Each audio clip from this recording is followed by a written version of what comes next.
আলহামদুলিল্লাহ, 2টা দিন পরে বাসার উদ্দেশ্যে রওনা দিলাম যশোর থেকে। এই 2টা দিন মনের ভিতরে অনেক খারাপ লাগছিল, কখন যে বাসায় যাব। বাসায় কিন্তু প্রত্যেকটা মানুষের, সেটা হোক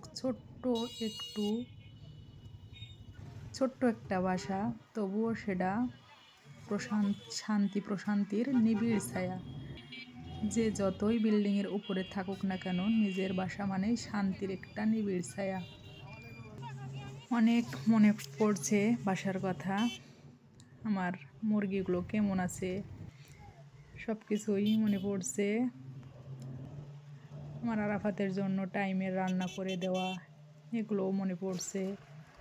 তো যাই হোক, ফাইনালি আমি চলে আসলাম বেনাপোল ইসলামী ব্যাংকে। তো আমার ব্যাংকের ভিতরে ঢুকতেই দেবে না, কারণ এখন বিকাল 5টা বেজে গেছে, প্রায় সন্ধ্যার টাইম। তো কোনোভাবেই ঢুকতেই দেবে না। তো আমি কোনো একটা স্যারের কাছে কল করলাম, সেই স্যার বলার পরে আমাকে ভিতরে যেতে দিল। এই আপুগুলো আমার কাছে জিজ্ঞাসা করছে, স্যারেরা জিজ্ঞাসা করছে অন টাইমে কেউ আসে।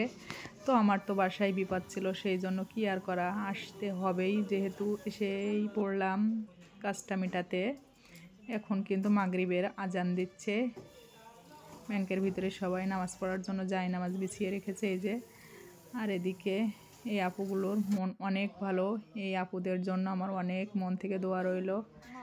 এই আপুটা আমার তো দেখলেই নাম ধরে ডাকা শুরু করে দেয়। তো যাই হোক, আমি এদিকে চলে আসলাম আরমান ভাইয়ের হোটেলে গরম গরম মোংলা পরাটা নিতে। শীতের সন্ধ্যায় গরম মোংলা পরাটা খেতে অসাধারণ।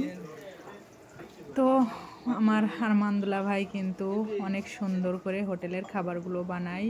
তার মনটাও কিন্তু অনেক সুন্দর, অনেক বড় মনের মানুষ তিনি। তার জন্য আমার অনেক দোয়া রইল, আমার থেকে তার জন্য অনেক দোয়া রইল। ফাইনালি আমি চলে আসলাম বাসায়। এই যে গরম গরম মোংলা পরাটা, আর এদিকে পরাটার সাথে দুলাভাই আবার দইটা ফ্রি দিল।